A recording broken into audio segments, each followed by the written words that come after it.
یہ چھینک کا آنا طبیعت کے ہلکے ہونے اور صحت مندی کی علامت ہے۔ اب اللہ کے نبی صلی اللہ علیہ وسلم نے ہمیں چھینک کی بھی کچھ آداب سکھلائے ہیں۔ آپ صلی اللہ علیہ وسلم نے فرمایا کہ جب انسان کو چھینک آئے تو اپنے چہرے پر ہاتھ یا کپڑا یا رومال وغیرہ رکھے اور آواز کو پست کرے، اور اسی طرح الحمدللہ کہے، سننے والا یرحمک اللہ کہے۔ عن ابی ہریرہ رضی اللہ عنہ عن النبی صلی اللہ علیہ وسلم قال اذا عطس احدکم فلیقل الحمدللہ۔ ابو ہریرہ رضی اللہ تعالی عنہ سے روایت ہے کہ نبی کریم صلی اللہ علیہ وسلم نے فرمایا، جب تم میں سے کوئی چھینکے، کسی کو چھینک آئے تو الحمدللہ کہے۔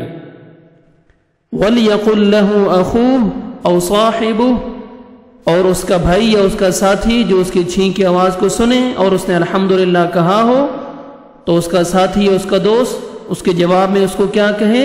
یرحمک اللہ۔ اور جب ساتھی یرحمک اللہ کہیں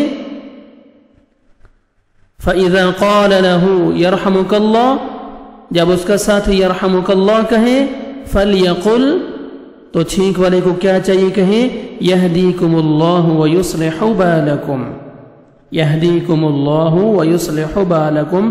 اپنے بھائی کو یہ دعا دے اللہ تجھے سیدھا راستہ دکھائے اور تیرے حالات درست کر دے۔ جب چھینک آئے الحمدللہ کہیں، سننے والا اس کا ساتھی اس کا بھائی یرحمک اللہ کہیں۔ اب جواب میں آپ کو چاہیے آپ کہیں یہدیکم اللہ ویصلح بالکم۔ یہ آداب سکھلائیں اللہ کے نبی صلی اللہ علیہ وسلم نے ہمیں چھینک کے۔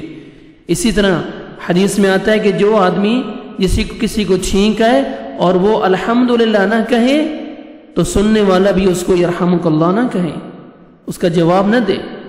عن ابی موسیٰ رضی اللہ عنہ، یہ مسلم شریف کے حدیث ہیں۔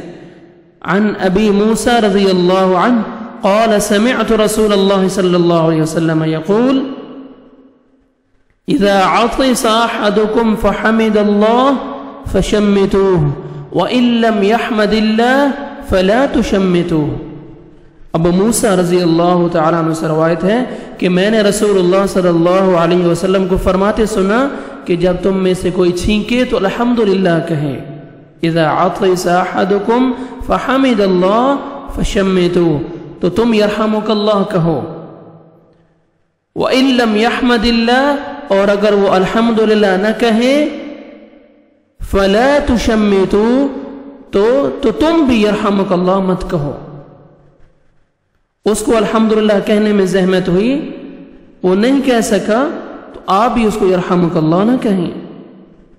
تو یہ چھینکے آداب ہمیں رسول اللہ صلی اللہ علیہ وسلم نے سکھلائے ہیں۔ اسی طرح جب چھینک آئے تو اپنے چہرے کو ہاتھ یا کپڑے سے ڈھک لینا چاہیے اور آواز کو نیچے رکھنا چاہیے۔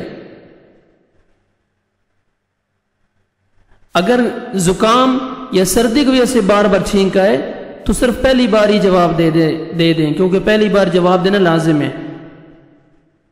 اور اگر چھینکنے والا کافر ہے، مسلمان نہیں ہے، تو یہدیکم اللہ ویصلح بالکم کہنا چاہیے۔ اس کو یہ دعا دیں گے اللہ تجھے ہدایت دے، تیرے حال پہ اللہ تعالیٰ تیرے حال درست کر دیں اللہ تعالیٰ۔ غیر مسلم ہے، اس نے تو الحمدللہ نہیں کہنا، اس کو چھینک ہے، آپ اس کو ہیں یہدیکم اللہ ویصلح بالکم۔ تو یہ چھینک آداب اللہ کے نبی صلی اللہ علیہ وسلم ہمیں سکھلائے ہیں۔